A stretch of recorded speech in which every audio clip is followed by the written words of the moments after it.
Naša univerza, to je univerza v Illinoisu, University of Illinois at Chicago, je javna univerza in veliko naših študentov so pripadniki manjšin, bodisi so španskega porekla ali so African American, kot tule pravijo. In s tem je povezano tudi to, da je veliko naših študentov pač ekonomsko prihaja iz nižjih slojev. In ko smo se odločili, da bomo predavali po internetu, jasno, da je bilo veliko skrbi o tem, ali bodo sploh lahko študenti dosegli naše predavanja.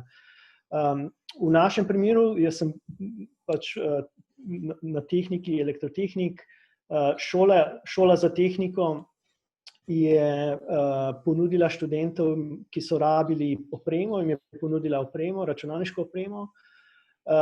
Ponudili smo tudi dostop do interneta preko mobilnih omrežij, tako da študentje, ki so rabili, smo jim dali tele hotspote, kot tukaj rečejo. Reči je treba tudi, da so komunikacijska podjetja so takoj reagirala in so omogočila prost dostop do interneta, ampak še vedno so določene zahteve tudi za prost dostop, tako da naša šola tehnike je še dodatno pomagala študentom, tako da bi bilo za njih čim manj ovir pri dostopu do predavanj. Predavanja jasno so se spremenile. Prej smo predavali v predavalnici, kjer je neposreden dostop, kontakt s študenti.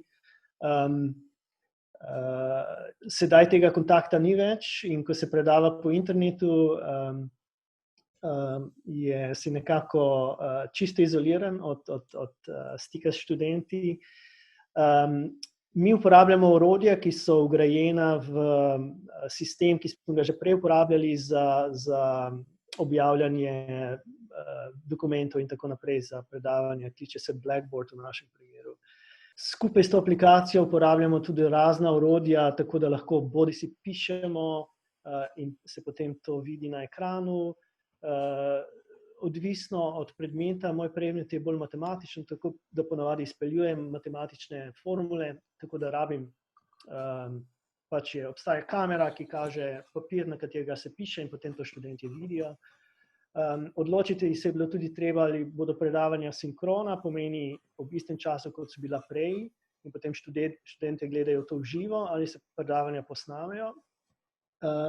V mojem primeru so predavanja v živo, ampak ob istem času se tudi posnamejo, tako da lahko študentje, ki niso videli predavanja ob uri, ko se je predavanje pač odvijalo, da potem lahko kasneje pogledajo.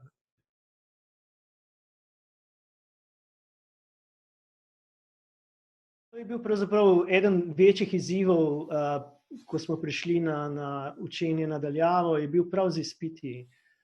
In vprašanja pravzaprav nismo prav zadovoljivo rešili.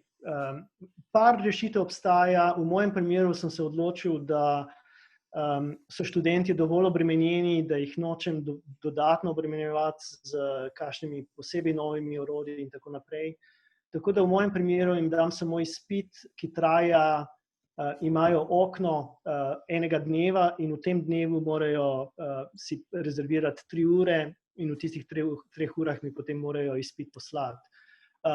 Obstajajo spet orodja, ki jih uporabljamo za učenje, tudi dovoljujejo, da nadzorujejo, kdaj študent začne izpit, kdaj študent potem odda izpit. V času, ko študent izpit piše, ni treba, da je na internetu, kar je tudi zelo važno v našem primeru, ker ne moramo pričakovati, da bodo imeli dostop stalen čas do interneta. In imajo pa študentje tudi pri ocenjevanju imajo izbiro. To je bila spet velika debata nasploh v Ameriki, kako študente ocenjevati. V našem primeru smo se odločili, da damo študentom na izbiro, ali hočejo imeti standardne ocene, v našem primeru so to A, B, C, D, E, ali hočejo izbrati samo oceno, da so predmet opravili ali ne opravili. Problem je, da če izberejo samo oceno opravil, ne opravil, potem nekatere šole, če grejo študenti naprej študirati ali pa če se zaposlijo, nekatera podjetja hočejo videti oceno, naprimer iz predmeta, recimo, če se zaposlijo kot robotiki, hočejo videti, koliko so dobili v robotiki. In če imajo samo oceno, da so opravili izpit, je to vprašanje, to sploh bo kaj štelo ali ne. In zato smo dali študentom na izbiro, kakšno oceno izbirajo, imajo pa odločiti se morajo predno dobijo zaključno oceno. Pravzaprav področje delovanja, področje mojih raziskav se ni bistveno spremenilo. Spremenilo se je kako se raziskovanje odvija, zato ker v mojem primeru jaz sem robotik in pomeni, da imamo veliko raziskovanja se dogaja v laboratoriju, na robotu, razvijamo robote, ki komunicirajo z ljudmi ali pa ki sodelujejo z ljudmi. Se pravi, imamo precej poskusov, kjer imamo uporabnika, ki skuša delati z robotom. Jasno, da tega sedaj ne moremo več počenjati, vsaj v teh par mesecih. Tako da skušamo večinoma raziskovanje pravzaprav spremeniti v bodisi študiranje literature, kar prej ni bilo toliko časa, zdaj več časa, da lahko recimo se naučimo kakšne nove reči preko študentov. In tudi študenti imajo več časa za pregledati to, kaj se dogaja na področju, lahko berejo članke, potem lahko te članke debatiramo. Tako da sam način dela se je spremenil. Kar se tiče novih zanimanj, jaz delam z sodelavci, ki jih zanima, kako lahko podpiramo delavce, ki pomagajo pri oskrbi s starejšimi, kako lahko nova tehnologija, kot so roboti, pomaga tem delavcem boljše opravljati njihovo delo, kako jim olajša delo in kako izboljša življenje starih oseb. In zanimivo je, da že prej je bil velik del teh raznih naprav, ki naj bi pomagali tem delavcem, je bil pravzaprav daljinski dostop preko interneta.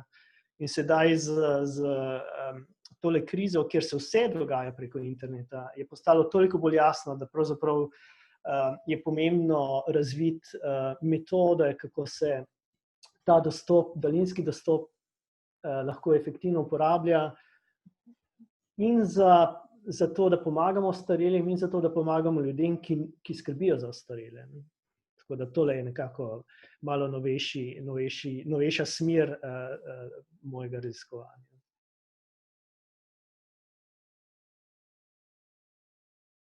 Ja, upam, da smo se vsi kaj naučili iz tega.